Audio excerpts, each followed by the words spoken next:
Hello मेरे प्यारे दोस्तों, स्वागत है आपका लाइफ स्टोरी विद सोना के साथ। एक और प्यारा सा रिश्ता सास बहू का आपके लिए। सुमन बहू कहाँ मर गई? अंदर से आवाज आई। जिंदा हूँ माँ जी। तो फिर मेरी चाय क्यों नहीं आई अभी तक? कब से पूजा करके बैठी हूँ। ला रही हूँ माँ जी। सुमन चाय के साथ भजिया भी ले आई।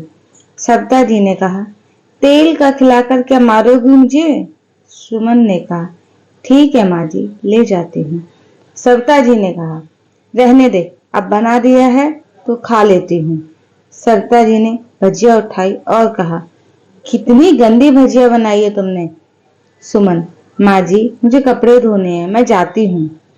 सुमन दरवाजे के पास छिपकर खड़ी हो गई।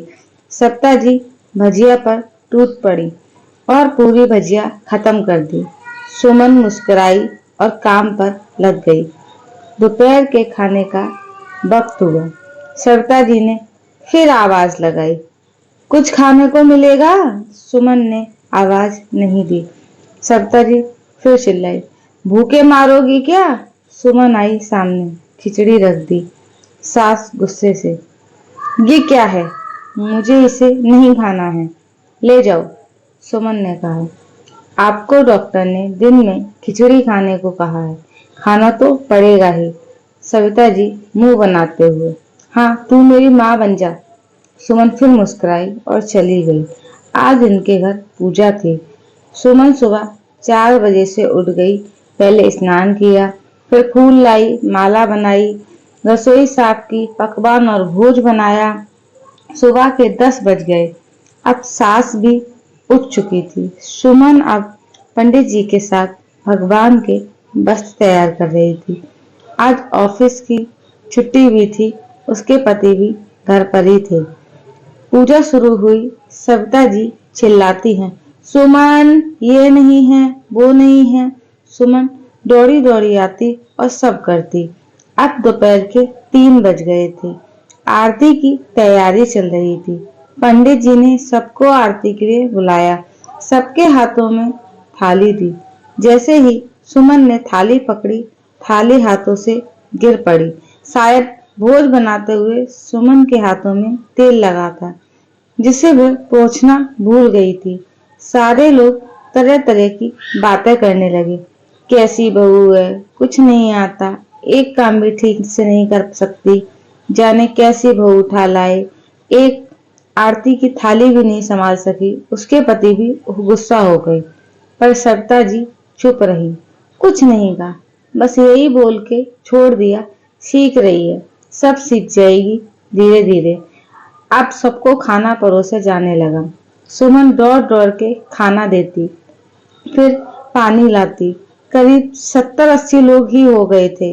इधर 2 नौकर और सुमन अकेली। फिर भी वह सारा काम बहुत ही अच्छे तरीके से करती। अब उसकी सास और कुछ आस पड़ोस के लोग खाने पर बैठे। सुमन ने खाना परोसना शुरू किया। सबको खाना दे दिया गया। जैसे ही पहला निवाला सविता जी ने खाया, तुमने नमक ठीक नहीं डाला क्या? एक काम ठीक से नहीं करती, पता नहीं मेरे बाद कैसे ये घर संभालेगी। आस पड़ोस वालों को तो जानते ही हो ना साहब, वो तो बस बहाना ढूंढते हैं नुक्स निकालने का। फिर वो सब शुरू हो गए, ऐसा खाना बना है, ऐसी बहू है, ये वो वगैरह वगैरह। दिन का खाना हो चुका था। अब सुमन बर्तन साफ करने नौकरों के साथ लग गई। रात में जगराता का कार्यक्रम रखा गया था। सुमन ने भी 1-2 गीत गाने के लिए स्टेज पर चढ़ी। सविता जी जोर से चिल्लाई, मेरी नाक मत कटा देना, गाना नहीं आता तो मत गा, वापस आ जा। सुमन मुस्कुराई और गाने लगी। सबने उसके गाने की तारीफ की, पर सविता जी मुंह फुलाते हुए बोली, इससे अच्छा तो मैं गाती थी जवानी में, तुझे तो कुछ भी नहीं आता। सुमन मुस्कुराई और चली गई। अब रात का खाना खिलाया जा रहा था। उसके पति सुरेश के ऑफिस के दोस्त साइड में ही ड्रिंक करने लगे। कभी सुरेश चिल्लाता, थोड़ा बर्फ लाओ, तो कभी सविता जी चिल्लाती, यहाँ दाल नहीं है। फिर कोई चिल्लाता, कोल्ड ड्रिंक नहीं है, पापड़ ले आओ। इधर उधर भागते हुए आखिरी में उसके पति सुरेश की शराब गिर पड़ी उसके एक दोस्त पर और बोतल टूट गई। सुरेश गुस्से में 2 थप्पड़ सुमन को लगाते हुए कहता है, जाहिल कहेंगी, देख कर नहीं कर सकती, तुझे इतना भी नहीं काम आता। सारे लोग देखने लगे। उसकी पत्नी रोते हुए कमरे की तरफ दौड़ी। फिर सुरेश के दोस्तों ने कहा, क्या यार, पूरा मूड खराब कर दिया। यह नहीं बुलाया होता, हम कहीं और पार्टी कर लेते। कैसी अनपढ़ गवार बीवी ला रखी है तूने। उसे तो मेहमानों की इज्जत और काम करना तक नहीं आता। तुमने तो हमारी बेइज्जती करा दी। अब आस पड़ोस की औरतों को और बहाना मिल गया था। वो कहने लगी, देखो क्या कर दिया तुम्हारी बहू ने, कोई काम की नहीं है। मैं तो कहती हूँ अपने बेटे की दूसरी शादी करा दो, छुटकारा पाओ इस गवार से। सत्ता जी उठी और अपने बेटे के पास जाकर उसे थप्पड़ मारा और कहा, अरे नालायक, तुमने मेरी बहू को मारा, तेरी हिम्मत कैसे हुई, तेरी टांग तोड़ दूंगी। उसके बेटे के दोस्त कुछ कहने ही वाले थे कि उसकी माँ ने घूरते हुए कहा, चुप, बिल्कुल चुप।